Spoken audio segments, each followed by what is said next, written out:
it is my pleasure to welcome one of our friends from Warner Brothers Television, Holly Olis.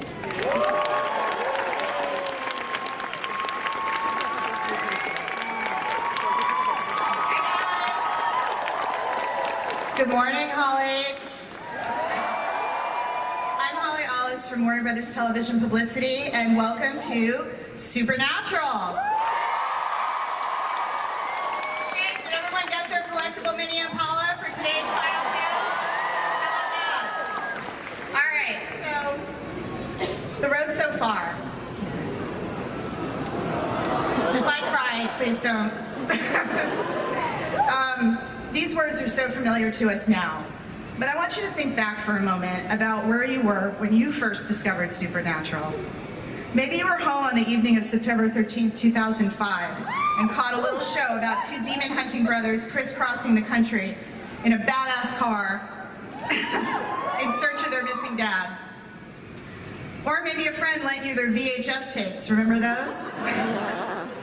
Or maybe you happened to catch a bunch of reruns.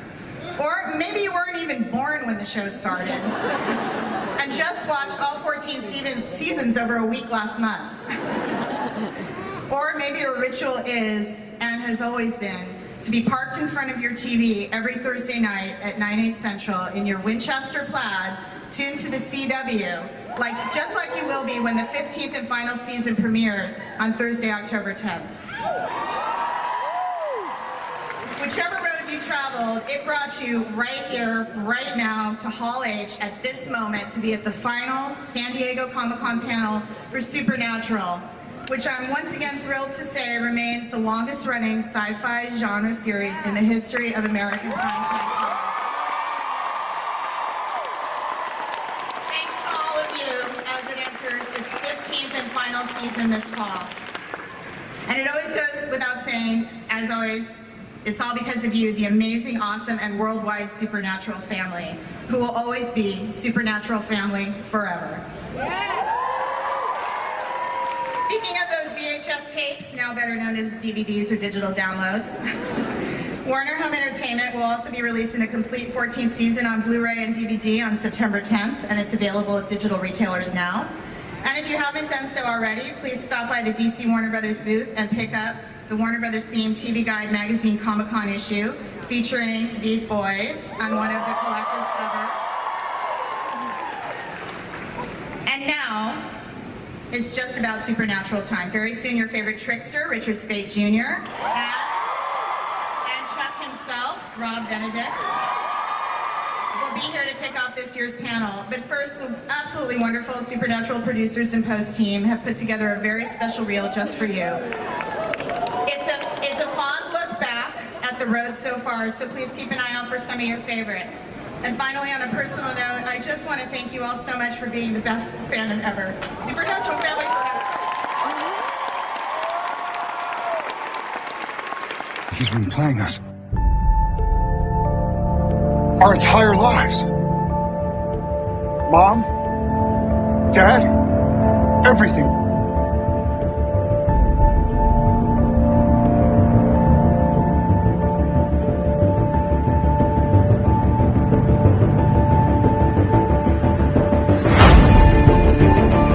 This isn't just a story. It's our lives. I think he wants us to pick up where he left off. Saving people. Hunting things. Family business.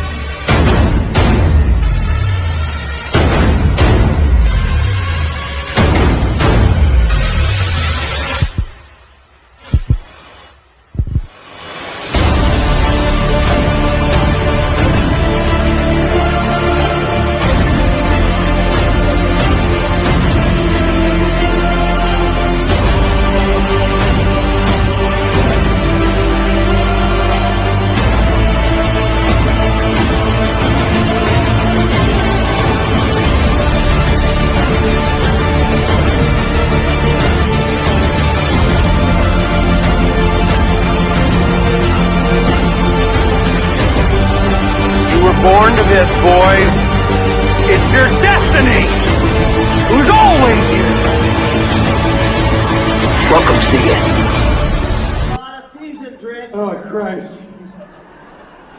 As you can see, we're dressed as homage to the show ending. We're dressing as our favorite characters from Supernatural. We're cosplaying Sam and Dean in the rain. Kidding. We're actually in town working on our next two-man show, Perverts, a musical. Come check it out if you have a second. Or if you're pervert. Oh, hold on a minute. All right. So, but really, guys, we're super excited. You know, I can't believe we're back in Hall H. So exciting. Really? You texted me what you were wearing. I assumed you wanted me to match. Never assume, Rich. It makes an ass out of you. And are we ready to do this thing? All right, let's do this, shall we? Let's start this panel. How excited are we, Hall H? Oh, man. When we got started, it was Cubicle H. That's how long it's been. Garrett couldn't even fit in the room. That's right. Guys, we're so honored to have been a part of this show and to be here with you guys all these years.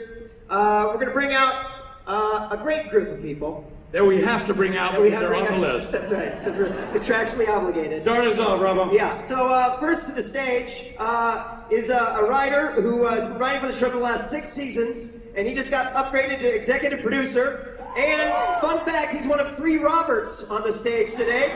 Executive producer, Bob Bobo Barron!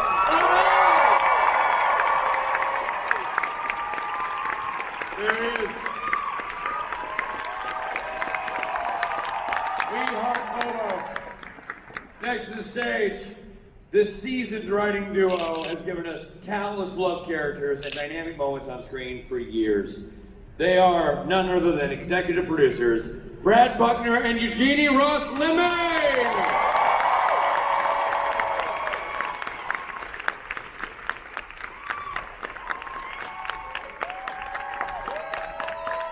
Our next guest's very first job in TV was writing for Supernatural. After 8 seasons in the trenches, he ascended to the coveted position of showrunner. Armed with genius talent and deep respect for the characters and stories, he has beautifully shouldered the show's vision for the past 3 seasons, and now leads us bravely forward into the show's final chapter. Executive producer and co-showrunner, Andrew Dabb. There it is. It all rests on his shoulders. No pressure. Next to the stage, truly a lion of the industry. He has produced and directed hundreds of episodes of television, most notably the show we're all here to celebrate. Ever since the pilot got picked up by the network formerly known as the WB, he's been there, crafting the stories both in the writer's room and behind the lens. If you love this show, you have this man to thank. Ladies and gentlemen, Robert Singer.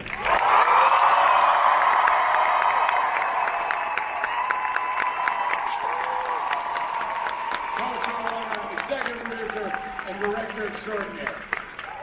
And the Robert trifecta is complete. You know, I co-wrote that speech. I get nothing. Kiss me, Bob. I know. I can die now. In the short time this actor has been on the show, he's endeared himself to fans and veteran actors alike. Dry wit, raw talent abound. A welcome member of the Supernatural family and the sole representative of Canada on the stage today, Alexander Calvert.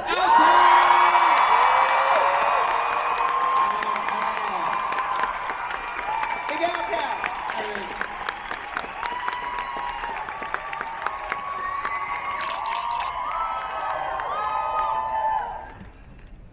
The next guy we're bringing out is truly one of a kind.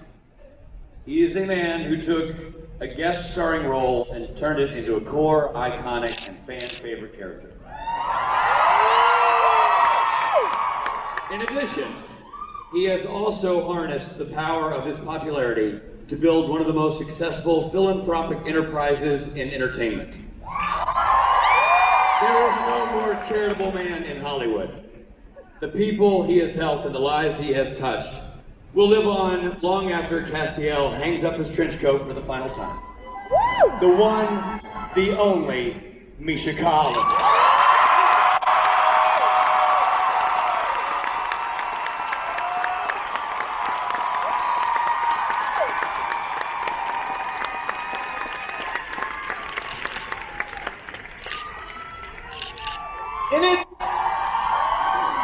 In its storied history, television has generated a rare few epic brother duos. Bo and Luke Duke. Jamie and Tyrion Lannister. Those two dudes from Suits. Were they brothers? I don't know. The point is, epic brother duos. Indeed. And no such duo is more epic than Sam and Dean Winchester. And there would be no Sam and Dean without these next two gentlemen. And let's be honest, in fact, there would be no show. Their chemistry both on and off screen has been the lifeblood of the show's success. They also happen to be two of the most professional and kind guys we've ever had the pleasure of knowing. They are loyal to each other, gracious to their crew, devoted to their families, their friends, and the fans. In short, class acts. Ladies and gentlemen, Jensen Ackles and Jared Padalecki!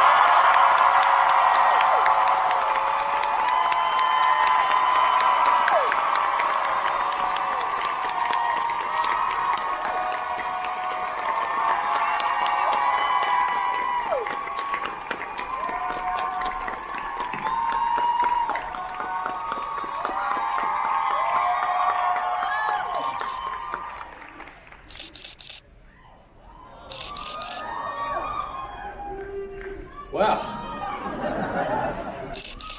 well, good night, everybody. All right, let's get into some questions. What do you say? So first, we'd like to ask Jared and Jensen, just where your head's at. You grew up with the show, and now it comes to an end. How you feeling about it all? That's so mean to start with us. I'm trying not to cry. That's our goal. Just be me. Can we all just start crying so I don't feel so weird? I mean, Jensen was talking about how much he'd love to answer the question first. I will say, well, first, good morning, everybody. Thanks for being here with us and making this really a special final time here as a Supernatural panel. I'm really nervous right now, and I how many times have we done this? A lot. And I don't think I've ever been nervous, and now I'm nervous, and I don't know why. But it feels good. It feels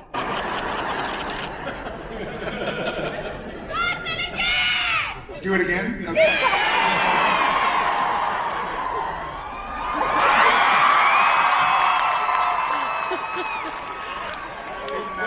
I'm not going to miss that. No, it quickly devolved from an emotional, heartfelt comment on the end of this series to a striptease. True Supernatural fashion.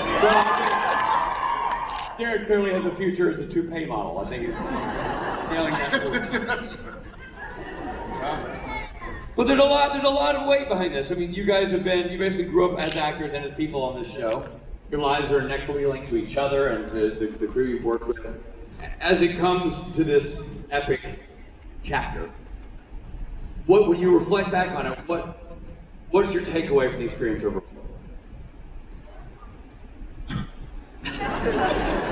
I mean, that is the most grand question of all time. Pretty much. How's your life been, guys? Becoming a father and a parent and an actor, what is the meaning of life? Jared and Jensen? Well, my follow-up question is, what's your favorite color? So Blue. Go blue. In all honesty, I feel Jensen. It really is hard to express the takeaway from the experience. 15 years is a lot. Well, we'll say 14 and change. It's a long time. You know, this guy was just in his early 20s. I was just born. You were just born.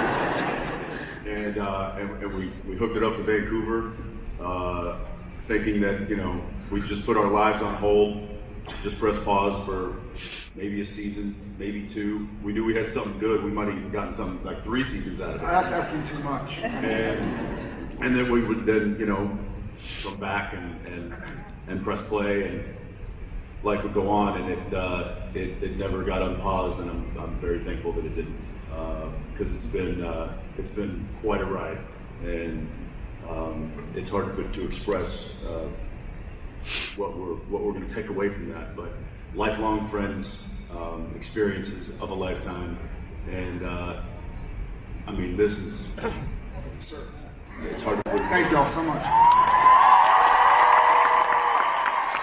See? You did it. You did it. Misha, your journey has been a little bit different. You started as a guest star in the show and then worked your way up to being such an integral part of it. What are your feelings about it coming to an end and your journey?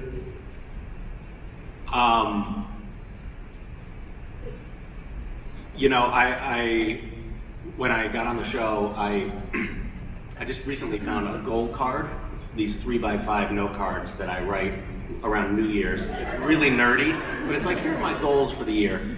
And the year before I got on Supernatural, I had written this goal of I'm a regular on a show that is creatively fulfilling, and I become lifelong friends with my castmates. And I have found this show to be, I mean, I just came across that and I was like, oh my God, I can't believe that I wrote that, and I can't believe that this has come to pass. I consider these guys lifelong friends, and you guys lifelong friends, and I know that none of you like me, but... Semantics. That's semantics. But I could never have dreamed that along with that would come this incredible fandom and this kind of iconic legacy of a show. And it feels like a great honor to have been a part of it, and I look forward to, you know, writing a new gold card. And you guys are going to be on it for sure. Oh, Do nice. you have plans for the immediate future? Everything? Yeah, I don't know. You know, I just finished writing a cookbook with my wife, and that's you can buy that on Amazon now. It's the Adventurous Eaters Club, and I'm hoping to develop 6-pack abs as well. Lofty goals. Lofty goals. So having seen you, really quickly, Misha, having seen you shirtless, don't go there. You want to lose 2 of your ab muscles for some reason?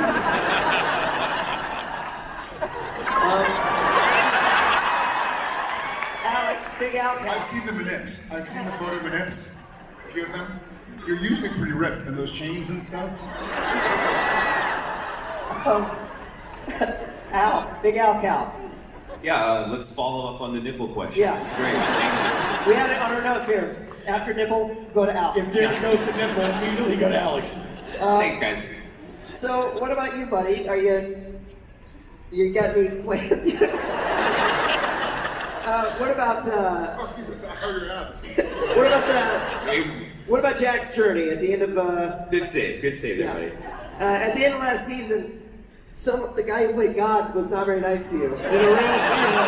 Yeah, I've heard some not so great things about both the character and the person. Well, so, that's not fair. Yeah. That's not fair to say, Al. Where do you see Jack going this year? Can I confirm that Jack is back in some capacity?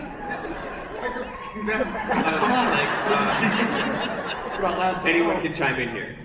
Yeah, Jack had a real, not so great end to the season, but yeah, I don't know. For me, I think Jack's journey and mine on this, my small part on this show has just been, truly, truly incredible. So I'm just excited for all these people and for you guys as well, just to really see this journey come to an end. Yeah. Well, we love having you on the show. It's been a great addition to the cast. Bob, Mr. Singer, one of the three Bobs. Bob number one, we'll call you. You've been around, minus the pilot, for the whole run of the show. You also have a long and history journey through the annals of television with your career. This is a rare breed, a show that lasts this long, that has maintained its original cast. So much of its crew is still the original crew. It's hard to do, I would imagine, but how do you explain this lightning in a bottle phenomenon? Like, this never happens. What made you unique in this scenario? Well, first of all, I want to say that what I'm worried about mostly is that this time next year you guys will be looking for a gig. And we have your number. Okay. Well, I think you start with Jared Jensen. When you cast these shows, you don't know. Is there going to be? You could have two great actors who have no magic in a bottle in them. These guys, right from the jump, you just believe them. They're close personally. They're closest characters, and over the course of 14 seasons, you're going to have some scripts that are less good than others, but they always give their level solid best, and they carry us through. The ones that maybe, not as good as the French Mistake. I think the other thing was, I think Eric created these two characters, and Eric and I worked together closely for the first 5 years, and I think there was yeah, let's hear it for Eric.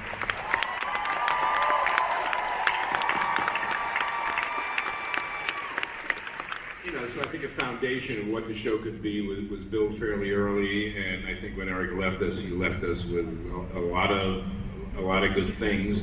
I had the pleasure of working with Sarah for a couple of years, and then Jeremy, and now Andrew. And I think they stepped into that role as good as possible. So, for me, it's just been a joy. You never imagine 15 years, but it seems to have gone by, awfully quick, because I pretty much enjoyed every minute.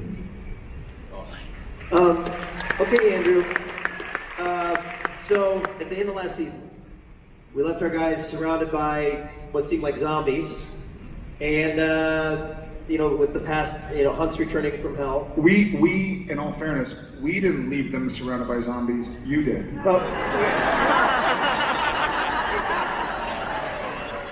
Deal with it.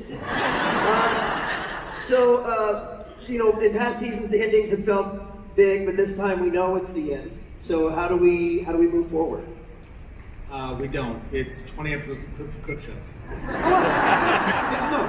We can't outdo the last 14, so why try? That's my opinion. Well, good to know. Good to know. Just for myself, in terms of what I'll be doing. Schedule. Yeah, schedule. Now you're wide open. Yeah. Eugenie and Brad, what about God? He's not the God of yore. He's not the nice guy that he once was. He's pretty pissed. Apparently a real jerk on set. Well, but great looking. Oh, they recast him.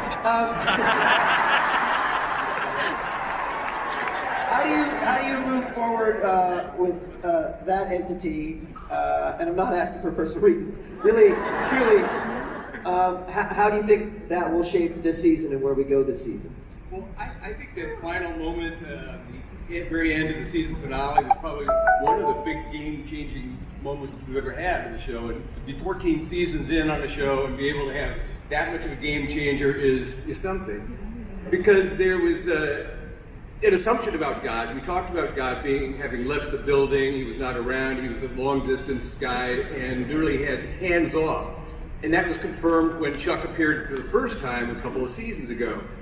But that was really the rule, and the boys bought into that and believed it. They were willing to accept a God who was hands-off and sort of let free will take over, and humans would do what they were going to do, and he would step in as needed, maybe. But this changed everything. Suddenly we have a God who never did leave the building, really. He was standing in the shadows, manipulating, creating stories, and watching how the boys were going to respond to this. So this really messes with your entire belief system. When you believe one set of things and it's bad enough to not buy into the whole thing about God is all-seeing, all-knowing, all-powerful, but had left the building, and now everything changes because you can't even accept what he told you initially was the truth. That turned out not to be the truth, that he is very actively an opponent. You're living your life basically on quicksand. You don't know if any step you're taking is an authentic step that you're initiating yourself, or is everything an illusion or pre-planned by this kind of diabolical deity. So for all of us, it's kind of, I know it's a funny show, really. So we're sort of playing with each other as writers, trying to figure out what it really means. I think it's the last year, so we have a chance to take chances we didn't have before. We're building to something that we all have to have a consensus on, but it's an answer that can never really be final. I think it has many tentacles, and you'll be seeing them played out through the season. But basically, it's kind of exciting for us. Great. And we'll follow up to you, Boba. We know that every year you build the season up to the big bad that's going to carry us through the next year. In this instance, you guys have crafted the biggest bad that can be conjured in the form of God. How do you see that playing out from a character standpoint for God this season? Well, I think to build off what Brad and Eugenie were just talking about, what is really exciting about this Chuck reveal at the end of last season is that it really opens up the theme of free will, which is what we've been dealing with this entire time. And I think the way that this news lands on both Sam and Dean, we'll see them sort of respond very differently at different points to this news.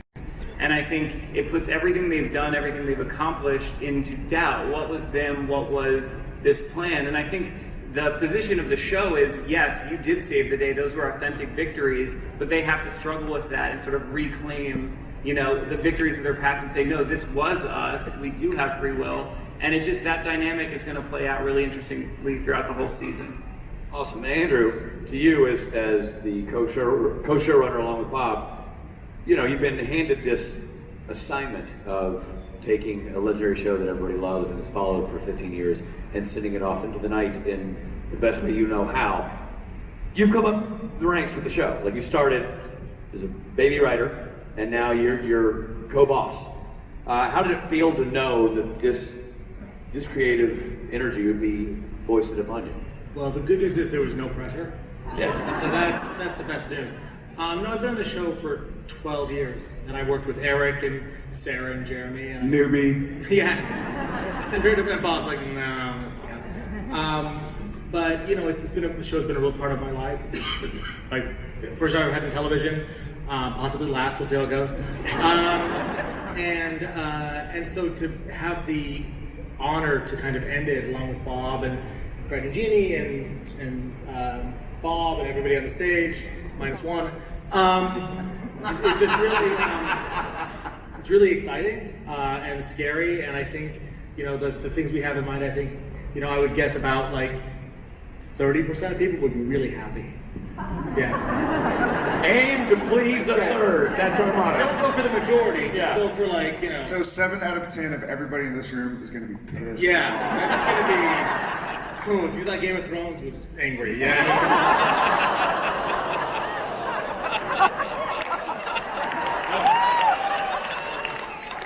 Oh, don't act like you thought the same thing. Margaret segue. Let's go right into this. Robbie, can we take some? Yeah, I know questions? you guys are eager to ask questions, so let's throw it out there. Audience questions. Okay, so first, this is about that Supernatural parody 2 by Hollywood. And Misha, I loved you, and you did a great Janine. So this is including Richard and Rob. How did you guys come to get involved in it? And do you know if there's going to be a third parody? The parody, the Hollywood Girls parody, how did you become involved in it this time? And do you know So the Hollywood Girls had little bits of blackmail against all of us, and they leveraged that to get us to come work on that production. Yeah, so I guess if we're going to do a third one, it depends on if they threaten us again. Yeah, they have been threatening me. Oh, so Misha's doing another one. Great. Those girls are super talented. They do such funny work, and it's great homage to the show. And I think the first one was such a success that it was an easy ask to get everybody on board to do number 2. All right. Next question. Hi guys. Love you. My question is, since this is the final season, is there anything you haven't got to do on the show that you really want to do? It's a great question. As far as things that haven't happened to us on the show that I would like to happen, great question. Thank you. We always would kind of joke in the last 307 episodes that it would be fun to, but who's counting? It would be fun to go to a beach in Maui or something, or do do laundry wear in a laundromat or something. But Misha's not ready, unfortunately. He has to lose 2 of his ab muscles. Yeah. But obviously, as we all know, who's been controlling what the boys are doing, we haven't been able to do that. So look to Rob Benedict, please. Come on, man. You're allowed here. Almighty creator. All right, Maui. You're Chuck. Maui. Not laundromat. Not laundromat. For me, there's nothing I want to do that I haven't done yet. I'm just really honored and humbled to be able to have done so much already.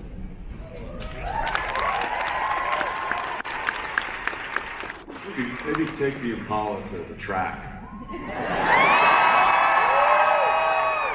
Get a little spending money for the boys.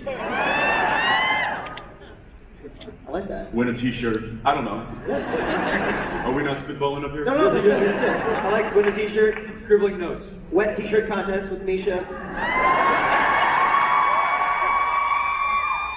Maybe they go to Cabo and get trapped in a foam party. I don't know. We'll work things out. We're not there yet. Yes, ma'am. Hi guys, thank you so much for the 15 incredible years. I've loved you guys since day one. My question is for Jared and Jensen. When all is said and done and you look back on the last 15 years, what are you most proud of the legacy that you started?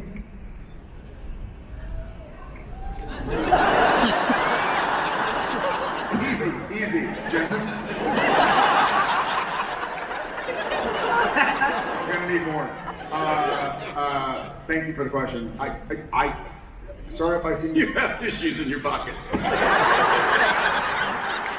Like you don't.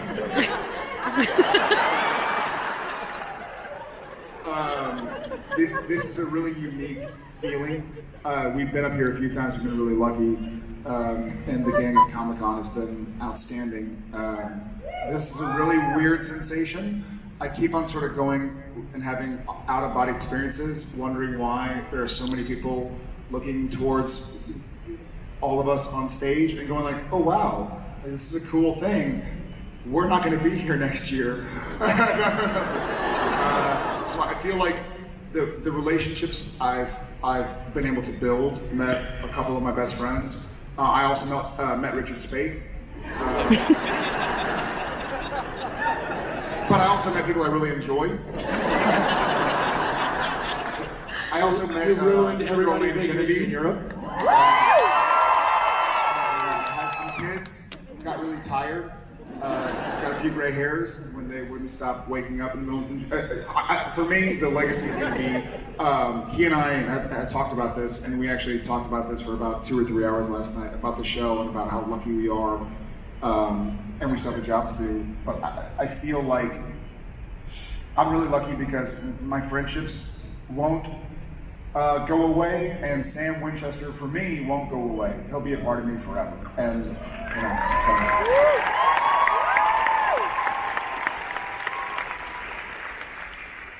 Yeah, looking back, I'm just really proud of the work that this team has done for this long.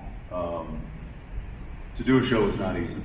To make television is not as easy as people may think. You know, you see the 42 minutes that we release to the masses, but to get those 42 minutes is 8 days of very intensive work. And written? And after that's just the filming of it. There's pre-production, there's prep, there's the writing, there's the conceptualizing. There's a lot that goes in, and it takes a lot of very talented people to give you guys the best product we can make.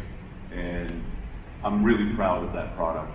And after this long on a show, to still truly love what we do and be proud to hang my hat on that at the end of the day is that's what I'm going to take with this. That's one of the legacies that I'm proud of is knowing that I put it in. I put in the effort. We all did. Everybody puts it in. Nobody phones it in here. And I'm thankful that you guys can appreciate that. Okay, we take one more question. Yes. Hi, I just want to say thank you so much for being here today. My question is for Misha. I was wondering if there's anything that you're planning to take from the set after the show's over. Do you work for Warner Brothers? Security. Yes, I have plans. I've already rented a semi-tractor trailer and built a cage in which I will put Jensen and Jared.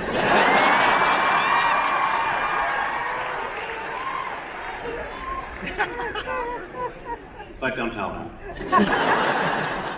Is it the cage you already have? Yeah, you've been in it. Could I request a separate page? All right, are we live? We said it was the last question. This is the last question. This is the last Thank you for being here, and thank you to you, everyone who's on stage and off stage, for what will be a total of 15 amazing years of a fantastic show. My question is for Misha. I'm interested in see if you are looking for other roles in the future in your career, besides acting, if we're going to see you acting again, if you have some thoughts that you can share with us about that. Yes, I do hope to work again. I will say one thing about the future. I think that I hope that in the future this fandom continues to function as a family after the show is over. I hope that you guys continue to be a force for good and companionship in the world. You guys have been so supportive of one another and so supportive of us. And I think it's a family that's not going to go away just because the show goes off the air. And I think we all love you guys very much. So thank you.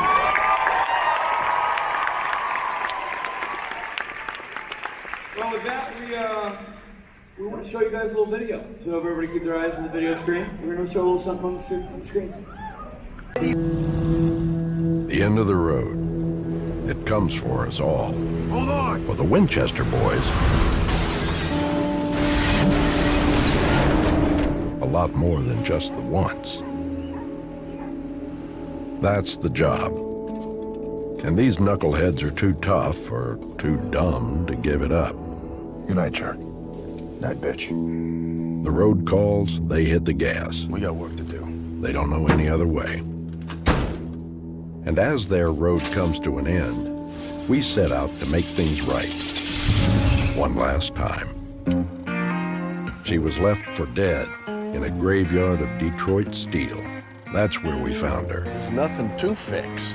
Barely any parts worth salvaging. If there's only one working part, that's enough.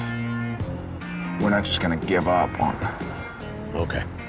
In the heart of Kansas, and in the hands of experts, she slowly came back to life. Bumpers have been installed, rear taillights, front grille. It has the AV2000 radio in it. We've got the tuck and roll interior all done, or as the hot rodders like to say, roll complete.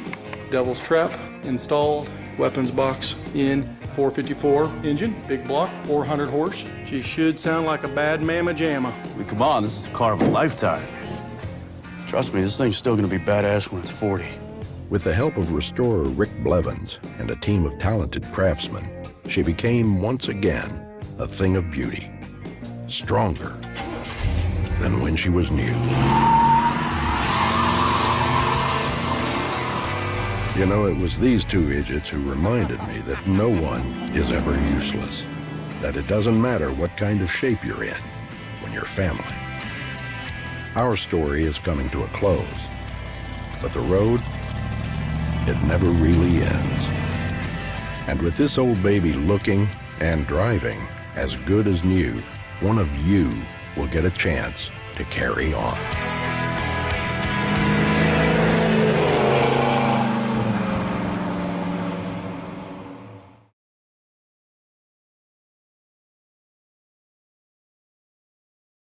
Lucky people will be able to take this home. And I'm turning it over to Jeff right now in the audience. We're going to move forward from here and get people their chance to win.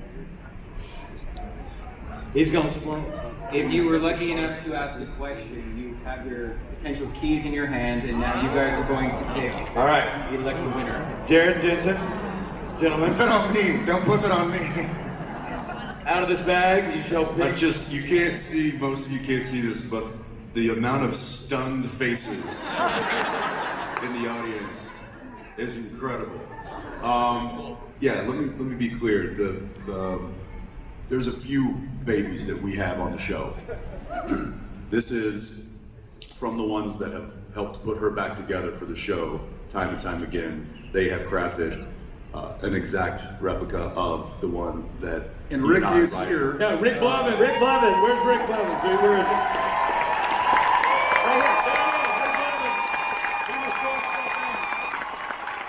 Rick and WBTV teamed up to make this happen, and it's awesome. So these guys know a thing or two about baby, and they have handcrafted this one and put it together for.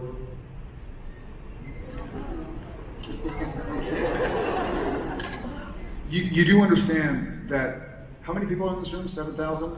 So you're about to piss off 6,999 people. You have security. I'm already pissed off about it. I don't share well. He doesn't. Who has number 3? Congratulations.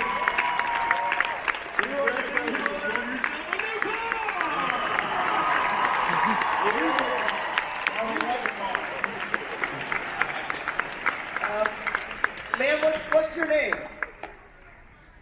She's gonna go to the mic. Her name is into the mic. Okay. Here we go. What is your name? Laura Dietrich, Laura Dietrich, you're the new owner. Where are you from? Grants Pass, Oregon. Grants Pass, Oregon. Love Oregon. Well, you're going to be driving real freaking fast over Grants Pass real soon.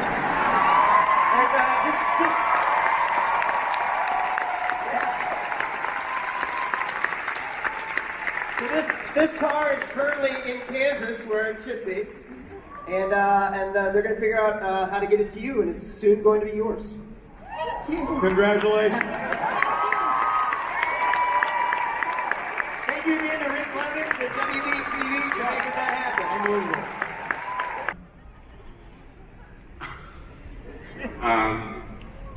Yeah, you know, I'm kind of a latecomer to Comic-Con. I was always up in Vancouver directing and never really wanted to come, so I made that's why I was there. But I think I've been coming like the last 3 or 4 years, and it occurred to me how much I missed. This is really an experience, being here with you people, doing this show for as long as we have has been a remarkable experience. I think, as the guys said, the show will end, but I think the friendships and the memories that we've all had together, they're going to live on for as long as we're here. So I just wanted to thank everybody that's on this panel and thank all you people for making 15 years of a dream come true.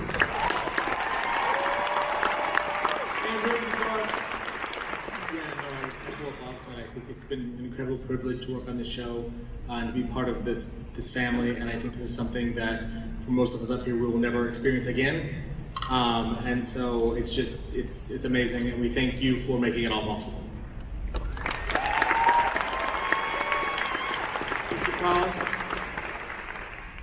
We were all backstage promising each other that we weren't going to cry, and we all knew that we were lying to each other. just love you guys.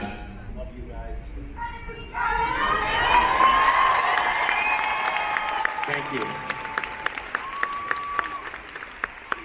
Yeah, guys, thanks for showing up, you know? Because without you, we wouldn't be here. And it's an amazing thing to see. This many faces who appreciate what we do.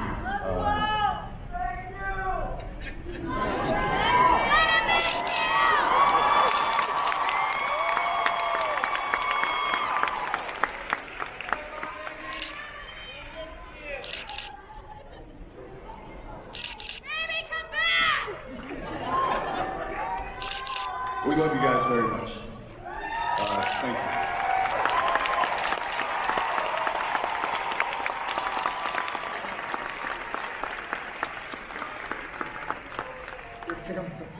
I'm the luckiest man on the planet. My cup floweth over. Thank you guys very much. I'm gonna miss you.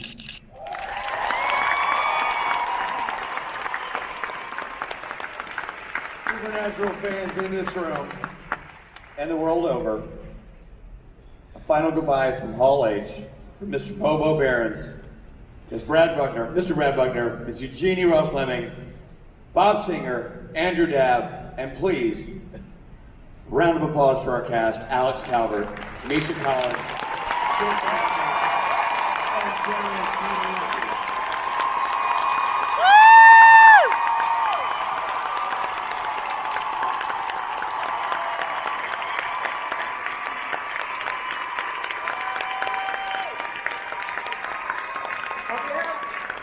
On behalf of Richard Spade and myself, thank you for allowing us to be a part of this panel every year. We'll miss you. We love you very much.